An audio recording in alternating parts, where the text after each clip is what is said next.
Shalom, shalom. Today, I'm super excited to share my gratitude list. So let's get started. For weeks now, I've been praying and pleading with y'all, like, why would you let me go through this whole appeal situation? You know my nervous system is sensitive after everything I done been through. Why would you let me go through this?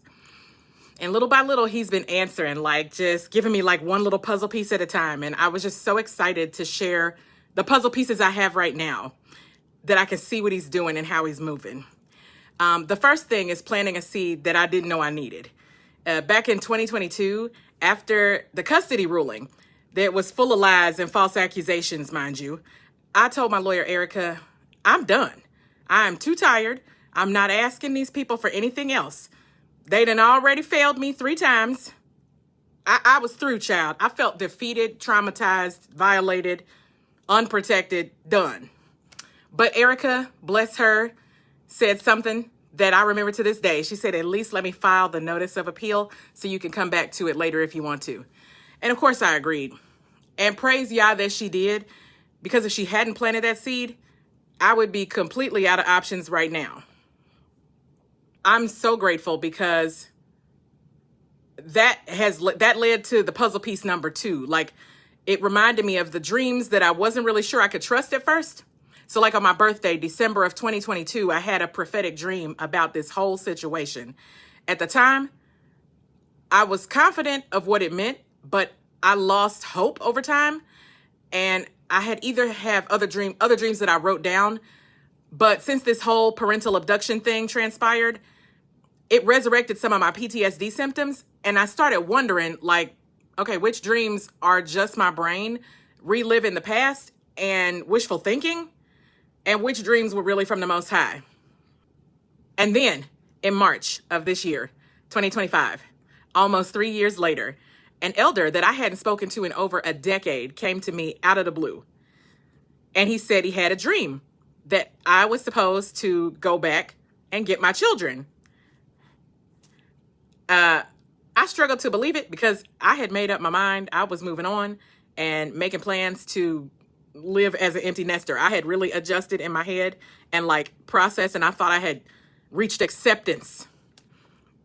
And so when I finally won at the level 4 appeal with my university, I actually felt confident enough that maybe all hope wasn't lost. Like, maybe I can actually win this thing. And I also realized that Yah actually has righteous people or people with integrity still positioned in the system amongst the wicked people to overturn decisions and enforce justice, even though some will try to pervert it. So now on to 3. Number 3. So there's this story in 1 Samuel 13 that has always just pricked my heart. At one point, Israel had no blacksmiths because the Philistines didn't want them making weapons, obviously afraid that they would use them to defeat them. And so the Israelites were forced to go into the Philistine camp, their enemy's territory, just to sharpen their tools. So think about how wild that is. They had to depend on their enemy to prepare them for battle. Do you hear the metaphor yet? I know y'all hear it. And yet that sharpening is what equipped them to win, ironically. That's what the Most High does with a lot of us, and I believe that he's also doing with me and my children. He's always been doing it with me and my kids. Sometimes we're positioned in enemy territory, in systems that feel oppressive or hostile, but it's part of Yah working all things together for the good of them who love him and are called according to his purpose. Daniel and the 3 Hebrews were like the equivalent of house Negroes, and Elohim positioned them with the proximity to the oppressor's privilege so that they could gather knowledge, influence, and intel, then turn around and use it to protect and equip and advocate for their people, the Israelites. We see this with Moshe in Pharaoh's palace, Hadassah in the Persian court, y'all know her as Esther, Joseph in Egypt, and just like those Israelites who had no swords, we don't need physical weapons when we are backed by the Lion of Judah, honey. And since 2020, I've had this really clear vision that me and my kids are like Daniel and the 3 Hebrews, brought into the enemy's camp, not to assimilate, but to be refined and equipped. I believe Yah's raising them, and he's actually re-raising me, frankly, to be like the 3 Hebrews who refused to bow to those false kings and idols. And he chose me, like Daniel, to mentor that fire in them. I'm so excited and honored, by the way. So let's recap. I'm grateful for the small seed that Erica planted in 2022. Grateful for the elders who still hear from Yah. I'm grateful for dreams that get confirmed in ways that are undeniable confirmation. I'm grateful for righteous people still positioned in corrupt systems.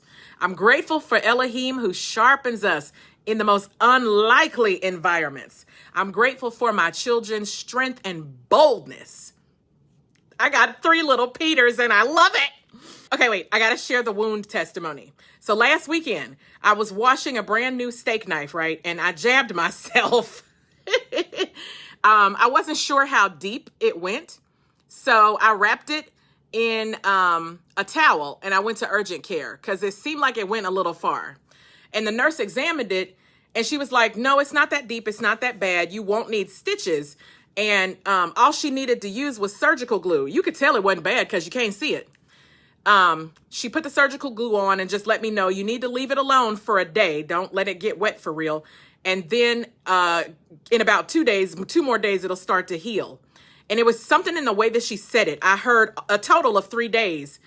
I wasn't quite sure what to do with it yet, but I remember thinking to myself, yeah, I do heal really quickly. So then I came home to my and told my friend Tiara that I have a sneaking suspicion there's a message I'm supposed to get in this because it like really hit me different. And so over the next few days, my daughter is engaging with me on TikTok, my oldest, Lexi, and in private messages and stuff. And the Most High at the same time is downloading revelation after revelation, dealing with me on this season. And by the time I was working on a video later that week, it all clicked. Like it hit me, hit me. The wound is what he was trying to show me. This little bitty wound is like the breach between me and my baby girl, Lexi, back in 2022. I've been fearing that it might be too deep to ever fully heal, but Yah was showing me it's not as bad as I think. And it will heal quickly. Like literally that was a conversation between me and the doctor, but it was like a conversation between me and the Most High. And just like that, it's healing. It's already started for me and for her. This is what's wild. It's happening virtually. Like she's watching me go through my own testimony and my own journey and healing process and speak all this word on TikTok. She's soaking it up. She's reacting to like every video. She's soaking it up. Y'all, that's my spirit twin. I've been saying that for years. That's my spirit twin. It's almost like my reincarnation. With, of course, her own idiosyncrasies and things that make her special and unique. The Most High, you know, we all have our own individual fingerprint. Yes. Sometimes I know how to speak a word into all of my children, but that one there, I can read her good. And I'm just really grateful that the Most High, he's so clever, y'all. He's so slick with it. Because when I tell you I was not getting out here again, I quite literally begged the Most High, please let me out of this job. I don't want to speak the truth anymore. Because it don't get me nothing but rejection, persecution, false accusations, betrayal, the betrayal trauma, child. Listen, I was done. In 2022, I was done, diggity, done, okay? In every direction, Christian folk, Israelite folk, social services folk, every kind of folk, and the folk, my family, everybody was turning on me. I was done. I said, Abba, I trust you. And I know you'll give me the strength if I got to keep doing this. But I'm telling you now, I need a break. I need a break. Or it's going to be a problem. It's going to be some smoke in the city. I'm grateful. He gave me a break. He gave me a 3-year break, actually. He gave me time for preparation and healing and restoration and so much more. He's so slick because I thought maybe I got out of the job. Like maybe he's just going to assign me a new job and a new gift. You know, I know somebody on the other side of the screen is probably laughing at me right now because we all know good and well that's not how that works. You know how they say, I threw in the towel and the Most High threw it back at me? And here we are. So anyway, I'm excited though because I'm refreshed, I'm replenished, I'm excited, I feel more confident. I just have some clarity and rest and healing in the process that have allowed me to just be ready for the job again. And it's just, again, so let me circle that back. Why I said the Most High, he be thinking he's slick, see? Because how he got me to start talking was because my children are 1,100 miles away. And a lot of the moments that I spent grieving, it would be moments where I just really wanted to share something, pour something into my children, things that I always wanted them to know, that I had hoped to equip them with, to help them break cycles and do better. You know how the Bible says, greater works will you do? I really wanted to equip them to do better than me and break cycles and make better choices in some areas and stuff. And I would be filled with remorse that I couldn't tell them. I would try to send TikTok videos that communicate little messages that I want them to know, but I don't have access to them. And my son doesn't even use his phone enough, which I'm actually glad about, but it prevents us from really forming that connection. I'm forming more of a connection with the girls than I am with my sunshine. That's another story. Hold on. And so what was I going to say? The videos, initially, I knew other people would benefit from them, but I started with the vault. My very first video was called The Vault. And I remember thinking, oh, this will be a good way I can share things that I would love for my kids to know, just wisdom, kind of like my own version of Proverbs on video, that it would be things that I've shared in conversation with other people and friends and just providing wise counsel to people and scripture and whatever. And I just thought, this is something I would really want my kids to hear. So I'd share it on TikTok. And I thought, oh, I'll just do this occasionally. Child. Like I said, the Most High think he's slick. He was trying to get me comfortable with, let me dip my toe in. Let me just test the water a little. And now I'm out here, child. I am in the deep end. When I tell you the Most High is starting again, like what happened in 2017, actually 2015. The Most High, when I finally really surrendered, I came out of being lukewarm, a lukewarm saint, and I started to surrender, bring my flesh under the subjection of the Holy Spirit. And I hungered and thirsted for his righteousness in the word. I just was hungry. I was eating that word like my daily bread for real. Some people would say I was intermittent fasting. I didn't realize it. I literally just wouldn't eat while I was eating the scripture. And I would not be hungry. I would not think about food until he released me from the devotion time. You feel me? When he and I were done, then I would feel hungry. What I'm experiencing now is a more intense version of what he did back in 2015 when he first started opening my eyes to things and just slowly walking me through his word into freedom. Because how the scripture says, where the spirit of Yahuwah is, there is liberty. Quite literally, that's what he did. And he would just put people and resources and agencies and study groups and things in my path. They all had little aspects of his truth. They didn't all have it all, but they had a little bit of truth that I needed to get me from point A to point B to point C to point D to point E. He's amazing. His plan is just so perfect. He be slick with it. He is in the details. Whew, I can't tell it all, child. I can't tell it all. I just know that he's been downloading like that lately. Again, it was literally like a Saul to Paul conversion. That's the best way I can describe it, child. I was on the road to Damascus, and the Most High just snatched my brain and started helping me see things more clearly. So, fast forward, here we are again. Does anybody else go through this? I can't be the only one that he feeds you revelations like through a fire hose. And I'd be like, bruh, could you slow down, please? Like, I would like to go to sleep. I'm tired. I'm sleepy now, y'all. Y'all might be able to see it in my eyes. I'm so freaking sleepy. And then I'm trying to get on his schedule because if I stay up too late, he's still going to wake me up at the same time for it. Come on, get up. So I got something else to say. And I'm like, okay, all right. Come on, let's do this. But when do I get to sleep?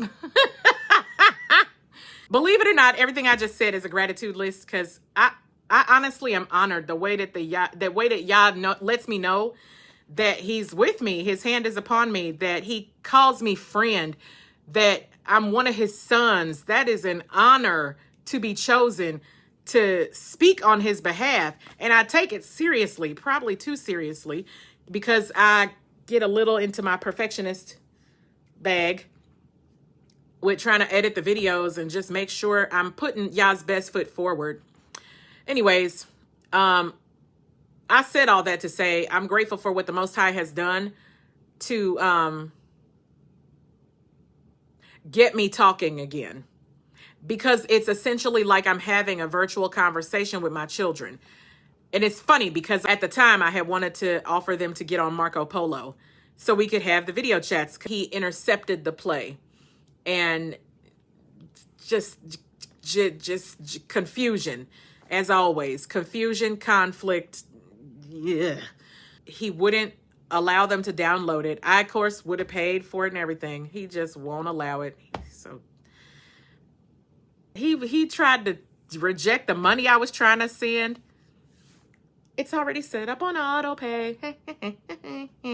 I'm very grateful that we caught him slipping.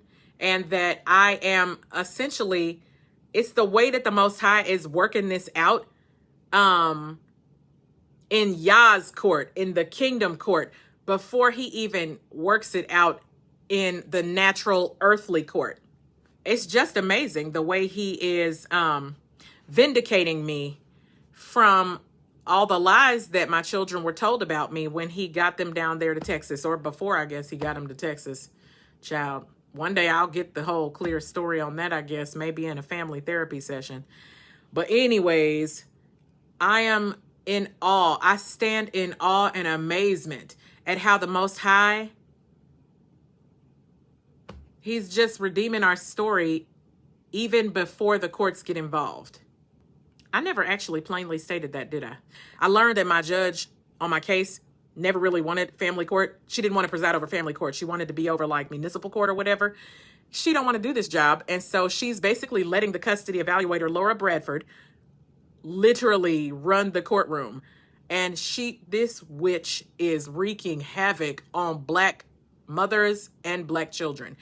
My lawyer has helped multiple Black mothers who are experiencing the same thing with their abusive exes. This same thing. And it's not just Black people. Let me be clear. Don't be out here trying to be all sensitive thinking I'm just coming against Black men. Although we all should be against abusive Black men. We should be against abusive men of all races, nations, and creeds and whatever. But this is not just about Black men. Although, again, as always, being Black adds this other layer of complication if you are dealing with people in a system who are racist. If you go into family court and both of y'all are the same race, then the only discrimination left is sexism. And gender bias is historically, like literally across multiple decades, multiple states, the research shows when you go into court, especially if it's a high conflict case, as they call it, the gender bias is in favor of the father. The numbers don't lie. And I'm not going to turn this into that TED Talk today because I'm sick of that false freaking narrative. We're just going to save that. If you would like to know more about it, you can always check my link tree. My link tree has information about what's really going on and the gender bias in favor of fathers in the family court system. I'm just tired of the false narratives always being the loudest. The lie always spreads faster than the truth. Moving on. But because she hasn't really wanted to do the job, she's just been letting the custody evaluator just and the court staff, they just write whatever the hell they want and she signs off on it. When I tell you, I've never been so traumatized by a document in my life. Every sentence in that freaking piece of paper, 2 pieces of paper, was a lie. I really felt violated. It sent me back into trauma brain bad. I had nightmares after reading that thing. I had nightmares for months and visions of me going down to the family court and body slamming that hoe all up and down those marble tiles in the domestic relations building. Every time I talk about it, so I'm going to just bring it on back. But yeah, it's not just me. What I learned is that she's wreaking this kind of havoc on multiple Black women. Multiple. She is targeting Black mothers and Black children. Check my link tree. There's a whole video where this organization, this nonprofit, did an interview specifically with 4 different Black women to bring our stories forward, because what happens is our stories get lost and erased because of intersectionality. Being Black and being a woman, you're already invisible as a woman, like more invisible. Your voice is less authority than a man. But when you add Blackness to the womanness, it makes the woman, it's a double bind. It makes her that much more invisible in the system. The video goes through scenarios where I unfortunately could relate to all 4 women on a lot of their issues, which just goes to show you how common. It's just there's a pattern. Satan has a pattern, you know? Ain't nothing new under the sun, man. That video was just very validating. It let me know I wasn't crazy. I wasn't alone. It's just that our stories are buried. Kind of like how, you know what it's like? You know how they always talk about how Black men are disproportionately incarcerated in the criminal justice system and in the prisons. That's true. But they never talk about how the same thing is happening to Black women. And you know how we hear always, consistently will hear about Black men being gunned down or experiencing police brutality and stuff like that. But the stories of Black women kind of just don't pick up as much sensationalism. Nobody cares as much. I really hate to say that in a way that sounds so depressing or whatever, but it's true. There's this hierarchy. Because the Black man is a man, they tend to be more heavily concerned with when, like the news or research or, I don't know, advocacy and politics, they'll be more concerned about what's happening to the man in our community. Even though both Black men and women are experiencing disproportionate injustice and oppression and incarceration and health matters. And there's so many matters that are disproportionate always, right? The disproportion is the racism, but I'm saving that for another. Black women get treated invisibly. And so our stories in family court are being lost. And frankly, because family court is so gender biased and sexist, women's stories in general are being lost in the false narrative that the woman must have done something to deserve it. It's a lot of patriarchal, misogynistic narratives. And it's easier to just cast women as Jezebels and Delilahs and all this than it is for some reason for the society to just admit that patriarchy and misogyny actually breeds abusers. I keep starting TED Talks with all these sentences. I'm very grateful for where I am now in the process after all those experiences and the humiliation. There's this, another patriarchal narrative is that if a woman lost her kids, she must have done something wrong so that narrative matches with the false narrative, right? They go together like they're married.